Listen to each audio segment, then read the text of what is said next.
Hi, Mark here for the Kensington Minute. She was one of the most important female spies in the KGB's arsenal.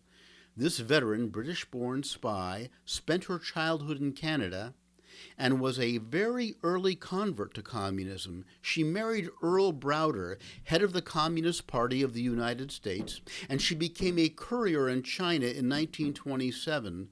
Later, she was the lover of Donald Maclean, the British Foreign Office diplomat turned Soviet spy. A master of languages with a near-photographic memory, she appeared fearless to her supervisors in the KGB. Do you know who she was? Well, she was Kitty Harris, who seemed to be just about everywhere the Soviets committed espionage in the 1930s and 40s. She lived in Paris posing as the alleged wife of the Soviet ambassador. She was an action woman who collaborated with atomic spies and lived in Mexico when Trotsky was assassinated. Between 1935 and 1946, Harris ran Soviet agents all over the world. All this time, she managed to survive Stalin's purges. She mingled with the hard-left jet set, including American writer Agnes Smedley and Richard Sorge, the womanizing Soviet agent who was unmasked and hanged in Tokyo. From Asia, she moved to Britain and served as a courier.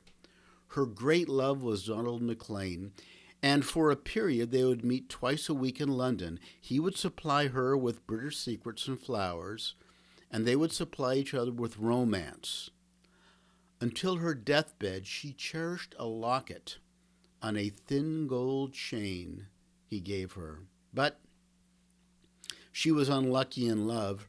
Her marriage to Earl Browder fell apart. It might have been more accurate to say that the two simply drifted apart. Her health started to fail in the early Cold War, likely to stress and loneliness. She settled in the Soviet Union, where her life was very difficult. Also, she was repeatedly interrogated by the KGB and was arrested in the 1950s as a socially dangerous element. And this was the woman who had taken such risks repeatedly for Moscow. Later, she was detained at the Gorky Psychiatric Prison Hospital for more than a year. As she wrote in her diary during this bleak period, quote, "The only thing that I know is that I'm terribly lonely. My life is in pieces. Just why have I had to go through this hell?" Well, if she asked me why, I would have responded something like this. Well, Kitty, first, you helped create that hell as a spy for the Soviet Union and as an advocate for Soviet communism. Maybe your life is in pieces, but at least you have a life, unlike the millions who perished in Soviet concentration camps. You loved the Soviet Union, but when it had no time for you, when you outlived your usefulness, you became nothing.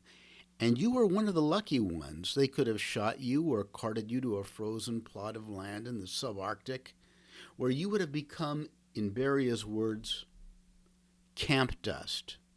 Now you wither in poverty and self-pity. No comrade alive really cares if you live or die. But Kitty Harris, I have no pity for you.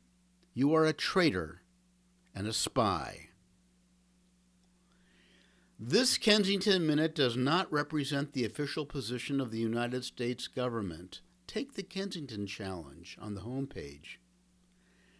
Out here,